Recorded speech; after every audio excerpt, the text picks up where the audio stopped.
Evet arkadaşlar, herkese selam. Şimdi bayağıdır kanala video göndermiyordum biliyorsunuz. Takip eden sevgili 10 adet abonemden bahsediyorum. Bunlara hitap ediyorum şu anda. Neden göndermiyordum? Havalar kötü gitti, pek motora binemedik. Bindiğimiz günler oldu, o arada da video çekemedik. Efendime söyleyeyim, canımız istemedi falan filan derken çekmedik video. Şimdi bugün işe gidiyorum şu anda yine her zamanki gibi. Saat 10. Geç kalmadım. Dün gece bir çalışma vardı. O yüzden geç gidiyorum işe. Gece sabaha kadar çalıştım. O yüzden şimdi geç gidiyorum. Şimdi video çekmediğim bu zaman zarfında neler yaşandı, ne yaptık, onlardan biraz bahsedeyim. Ne yaptım acaba? Şöyle ki bir arka porch egzoz arayışına girdim. Türkiye'de yok.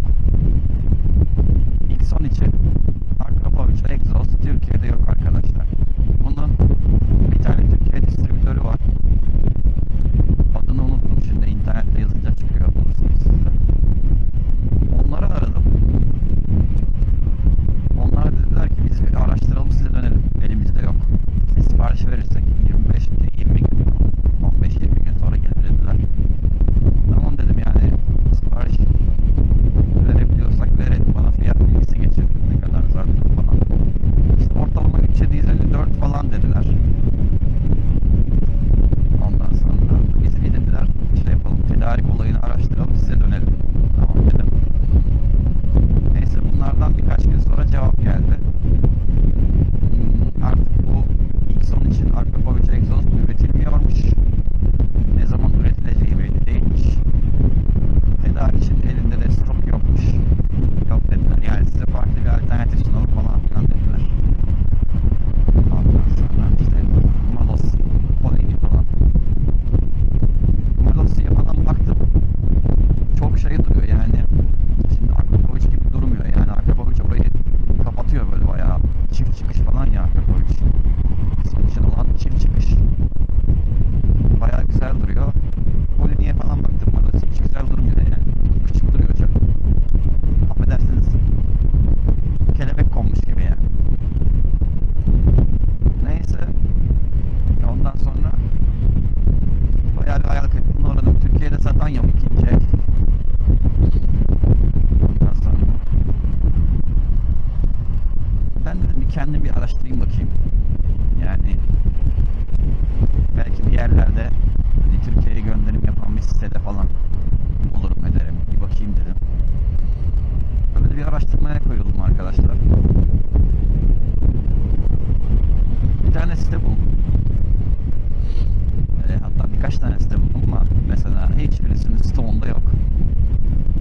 Stokta yok hakikaten. Dünyada bu egzoz yok arkadaş. Ondan sonra bir tane İtalyan sitesi buldum. Carpimoto.it Carpimoto.it Burada stokta görünüyor. İşte hem egzoz hem katalizör. X10 için. Stokta görünüyor abi. Yemyeşil. Yeşil diyor stok. Sonra Carpimoto'ya mail attım. Ya dedim gerçekten elinizde var mı yani, alsak bu ürünü. Baktım şey de yapıyorlar, Worldwide Shipping Türkiye. Her yerine gönderiyorlar dünyanın. Böyle bir heyecanlandım. Ondan sonra adamlara bir mail döşedim. Dedim elinizde var mı, gönderim koşulları falan filan, kaç günde geliyor, neyle gönderiyorsunuz, işte kargo ücreti ne, gümrük ne kadar tutar acaba, cart curt, böyle her şeyi sordum adamlara. Adamlar da bir gün içinde cevap döndüler. Elimizde var ama sadece bir adet. Elinize çabuk tutun almak istiyorsanız. Ondan sonra işte 3 günde elinizde olur dediler. Orada bir şoka girdim zaten. DHL Express'le gönderiyorlarmış. İşte gümrük bilgisini size DHL verecek falan dediler. Ne kadar tutacak gümrük vergisi falan. Ülkeye göre değişiyor dediler. Neyse abi. Şimdi ben o zaman ne yapayım diye düşündüm. Fiyatına baktım. İndirime de sokmuşlar son bir tane kaldığı için ellerinde.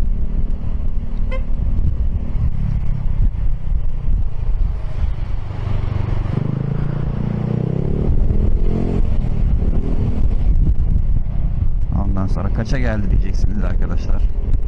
Şok bir fiyat gerçekten. Sadece ve sadece 2400 TL'ye geldi. Ya 2400 TL katalizörüyle birlikte kapalı kutu 0 Akrapovic ve dünya üzerinde belki de aldığım son Akrapovic buydu. Çünkü başka hiçbir yerde yok arkadaşlar. O kadar çok araştırdım ki yok. Her sitede çıkıyor karşınıza ama out of stock. Ondan sonra Carpimoto'dan ben bunu aldım arkadaşlar.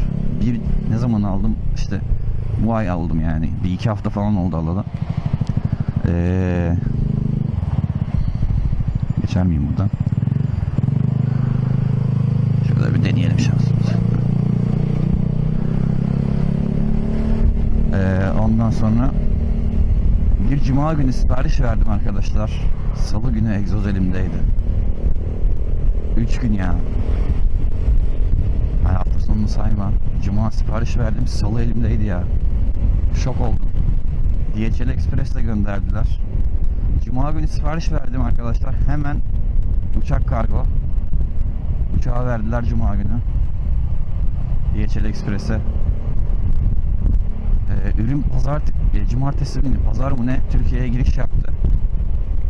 Ondan sonra pazartesi günü DHL Express mail attı. Gümrüğe takılan ürününüz var diye. DHL Express'i aradım.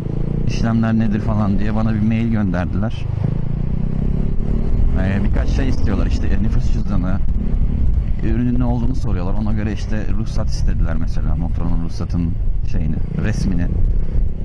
Ondan sonra kimlik istediler. Kimliği gönderdik. Resim gönderdim yine kimliği. Ürünün fiyatının gözüktüğü böyle bir şey istediler. Yani ya kredi kartı ekstresi ya işte sipariş sayfası aldığınız yerin. Ben sipariş sayfasını gönderdim direkt. Orada her şey gözüküyordu. Ondan sonra başka ne istediler?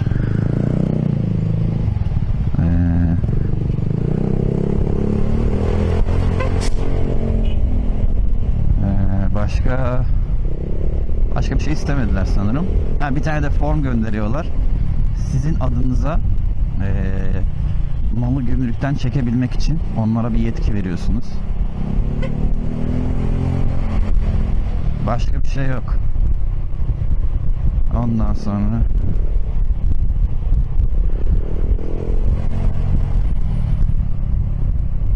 bu yetki belgesini de dolduruyorsunuz. İmzalık gönderiyorsunuz. Velhasıl arkadaşlar toplamda 372 TL'de şey ödedim. Bu söylediğim fiyatın içine yani 2400 TL'ye dahil 372 TL vergi ödedim. Hani aslında egzoz 2000 işte 100 lira falan. 2000 hatta 100 lira bile değil yani 2000 bilmem kaç lira. 372 TL DHL vergi çıkardı. Hemen size bir link gönderiyor. Online ödeme yapabiliyorsunuz kredi kartıyla. Ödemesini yaptım. Pazartesi Salı sabahıydı galiba ya da pazartesi günü. Salı günü öğlen getirdi DHL ürünü. Sonra gittim taktırdım. Hemen salı günü gelir gelmez taktırdım. Diyeceksiniz ki şimdi susturucusunu da çıkarttım. Evet çıkarttım susturucuyu.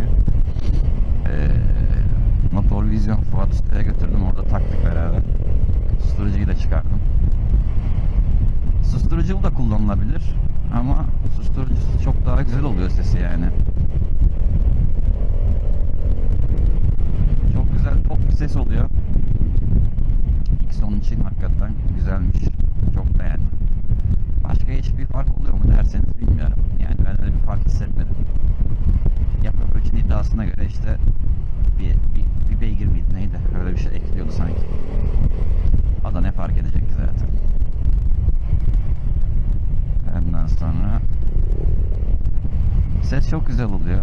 Ya motordan aldığım sürüş zevki acayip değişti, öyle söyleyeyim. Yani sürüş zevkim arttı.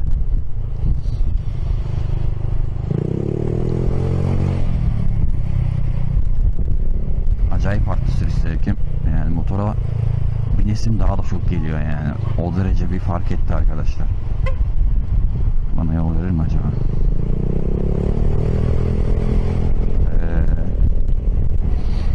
Beğendim yani kısacası. Ve bu egzozun uyuyor bak. Bak gözlerini oluşturuyor bak. Ne diyordum? Ve bu belki de benim dünya üzerinde aldığım son Akrapovic olması beni ayrıca heyecanlandırdı. Yok yani bakın araştırın. Bulabilirseniz stokta Akrapovic helal olsun diyeceğim. Ben çok araştırdım çünkü. Bir de ne oluyor biliyor musun? Bak mesela işte az önceki motorcu, şimdi bu araba, az önceki şey falan. Sizin farkındalığınızı arttırıyor yani. Korna kullanmaya falan pek gerek kalmıyor. Hafif bir yanaşıyorsun, adam senin geldiğini duyuyor. Yol vereceği varsa yol veriyor zaten. Hani farkındalığı da arttıran bir unsur.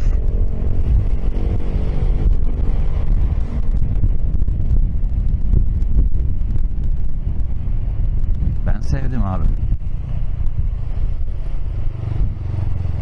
Hele ki kapalı otoparklarda çok güzel oluyor arkadaşlar.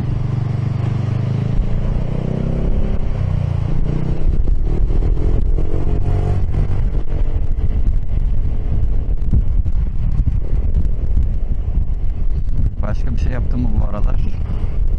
Ha, şeyi anlatayım size. İlk defa beni yolda bırakmadı da şöyle oldu.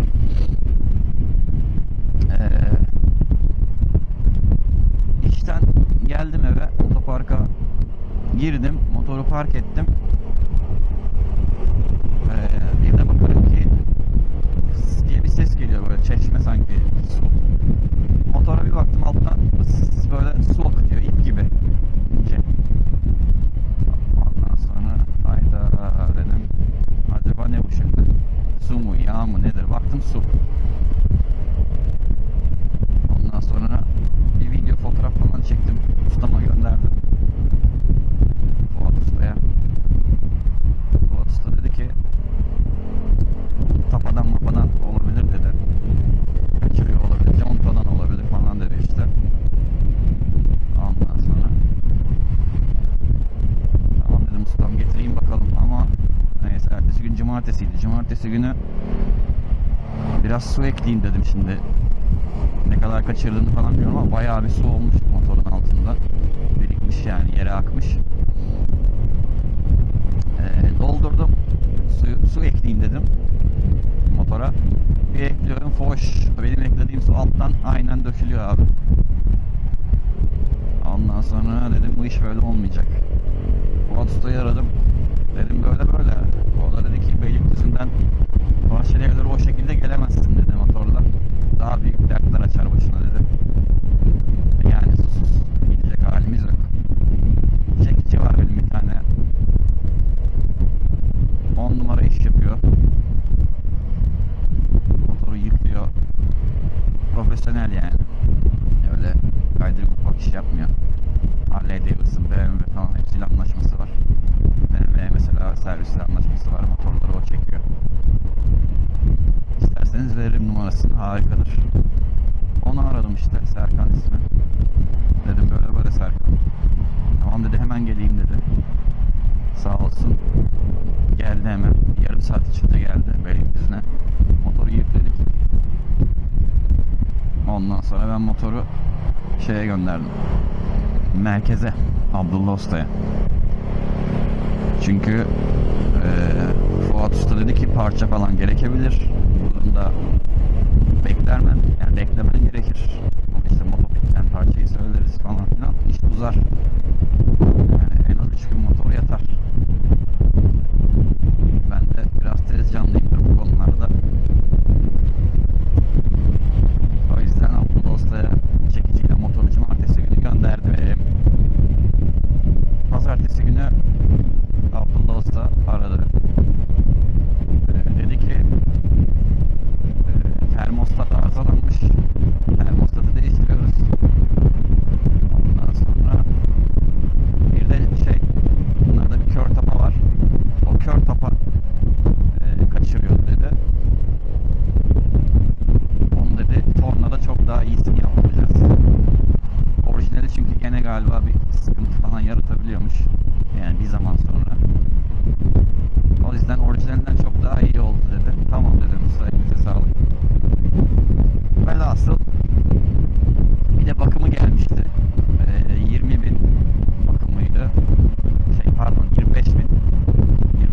25.000 ara bakım. Orada da işte yağ değişiyor.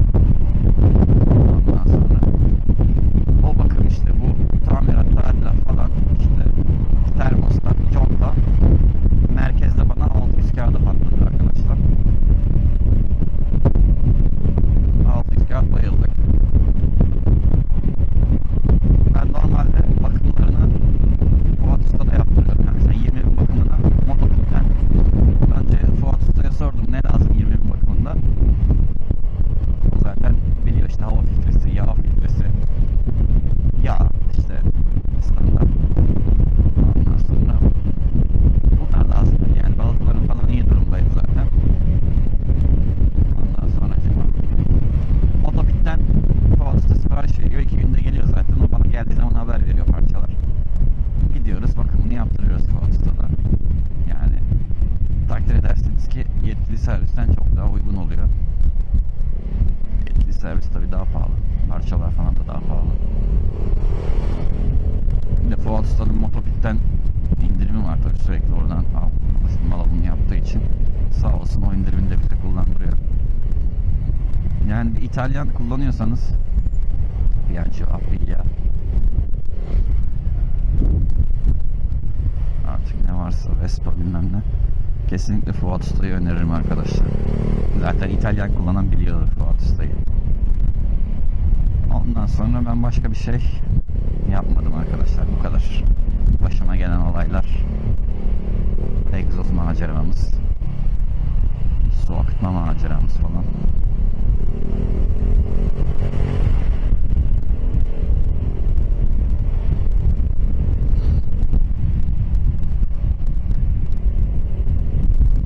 Bu egzozla ilgili yurt dışından nasıl aldım, nasıl ettim detaylı soru sormak isteyen olursa arkadaşlar buyursun. İzleyen olup da soru sorabilir. Yanıtlarız yani, sıkıntı yok. O yüzden Lamborghini.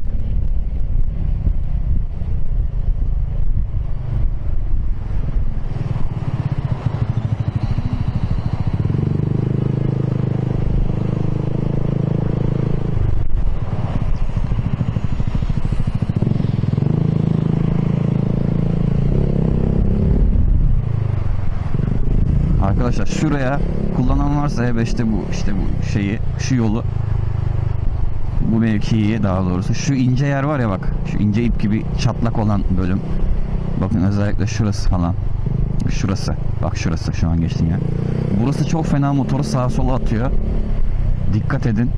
Ben bir gün arabanın üstünde yıkılıyordum, dikkat etmedim orada. Aman siz dikkat edin, bu güzergahı böyle, bu mevkide bu yolu kullanan varsa.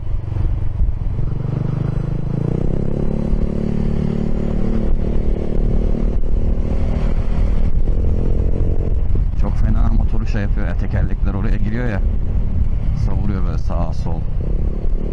Bilemiyorsun da ne tarafa atacağını motoru. O yüzden hazırlıksız yakalanıyorsun. Sıkıntı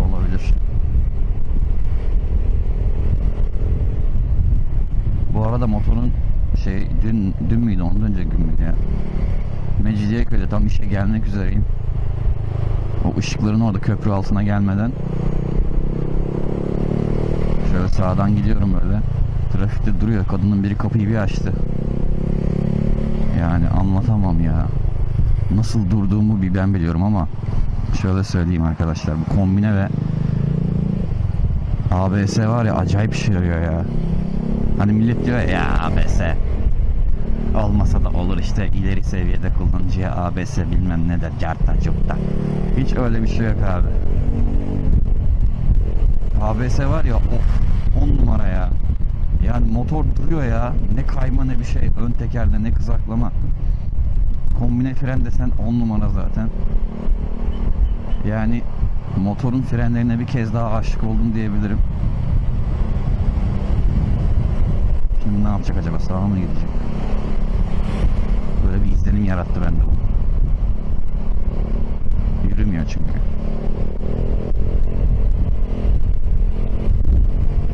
Harika frenler arkadaşlar. Bu ABS bir işe yaramıyor bilmem ne diyenlere de yani selam olsun burada. Kaç yerde böyle şey vardı forumda, tartışması. Bir keresinde kombine frene bok atmışlardı. Yok, adam sıkmış, ön kaymış falan. Arkayı sıkmış, ön kaymış, işte kombine fren yüzünden düştüm falan diye bir konu vardı. Ne alaka almadı yani. Hiç de öyle olmuyor.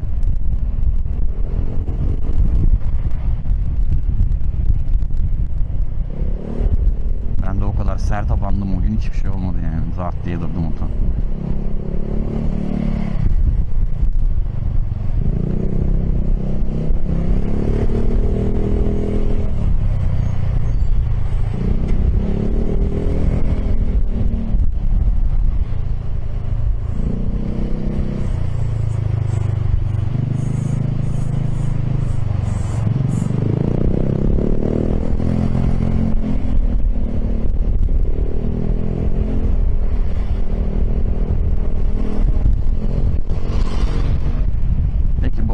için dezavantajı var mı? Var. Şöyle ki, susturucuyu çıkartırsanız, ki genelde çıkartıyorsunuz. Ben mesela önceden müzik dinlerdim. Intercom'dan. Yani şimdi müzik dinleyemiyorum. Yani açıyorsun, dinliyorsun da böyle biraz kafan zikiliyor yani. Olmuyor. Telefonda konuşabiliyorum, sıkıntı yok yani onda, ama müzik çok olmuyor ya, böyle egzoz. Bir de egzoz sesini hani dinlemek istiyorsun ya. İşte gazı bıraktığımda o şey, gaz verdiğimde falan sesleri duymak istiyorsun yani. Taktırmışsın, o kadar para vermiş. Müzik dinleyeceksen niye egzoz taktırdın? Değil mi? Dezavantajı bu, biraz böyle şey yapıyor. Ben alıştım yani, 10 günde öyle bir baş ağrısı bilmem ne falan yapmadı. Gayet de zevkli. Tabii şimdi muayenede falan giderken susturucuları takacağız. Öyle gideceğiz muayeneye. Onu da ayrıca zaten videosunu çekerim. Muayene Haziran'ın sonunda bitiyor. Haziran sonu muayeneye giderken onu da paylaşırım sizinle. Gel, gir amına koyayım ya. Heh. Biz yokuz amına koyayım burada. Yok hükmünde. Arkamdaki geri zekalı birbirine girmiş. Kadın. Abi bu kadın şoförler var ya, Allah'ım ya Rabbim ya. İnanılmaz tehlikeli ya.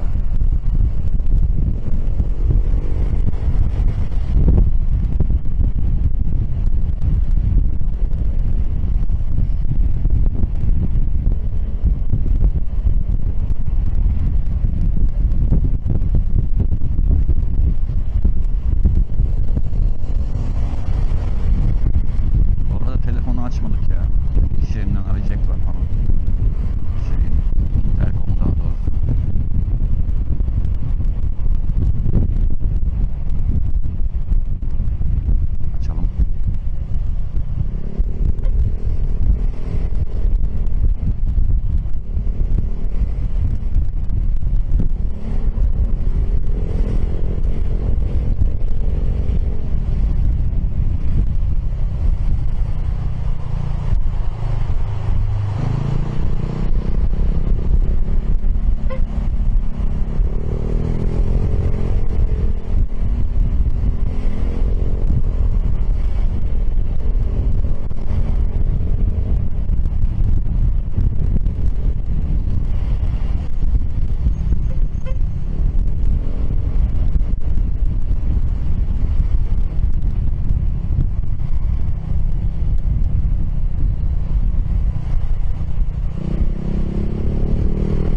Telefonla oynuyor elinde.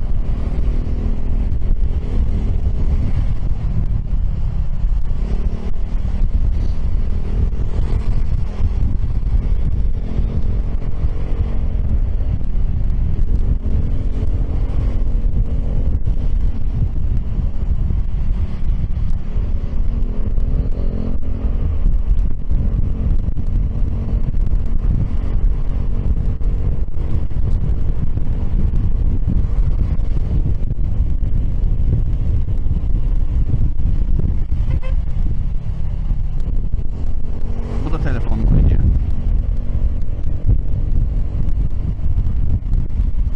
Herhalde şu trafiktekilerin %30'u, %40'ı böyle işte sıkışık trafikte giderken telefonla oynuyordur yani diye düşünüyorum. Rakama bak ya. Bakayım bunlar oynuyor mu? Göremiyorum. Bu oynamıyor.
Müzik başladı telefon bağlanınca.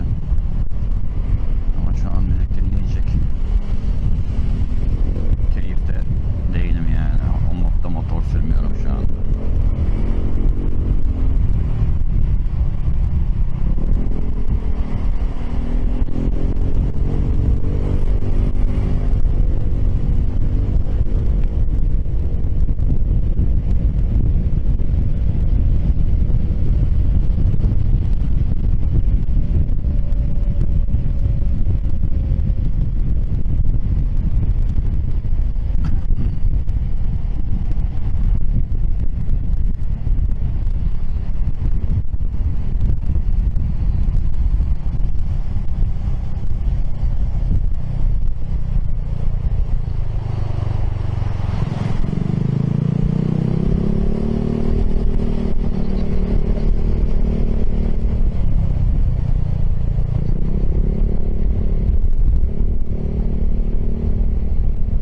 Adamın motoru koyduğu yere bak Allah aşkına ya. Motoru koyduğu yere bakar mısın adam? Bu çıkış yerine motoru koymuş amına kodum geri zekalıları ya. Amına koyayım ne kadar mal insanlar ya. Oradan çıkılıyor sen de biliyorsun yani o yolu kullanıyorsun amına koyayım. Yatay şekilde motoru oraya koymak ne ya öyle?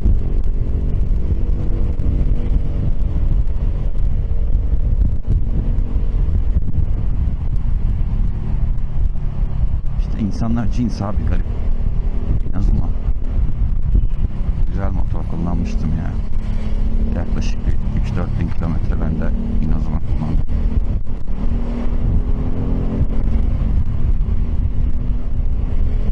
Inazuma'yı da az titreşimli diye nam salmış ama tamam titreşim hani diğerlerine göre azdır belki de. Yani şu konforu bulamazsın abi.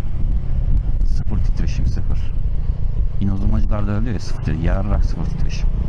Aynalar, eller, ayaklar her yere titreşim vuruyor amına koyayım. Adam hiç hayatında Piaggio kullanmamış ki.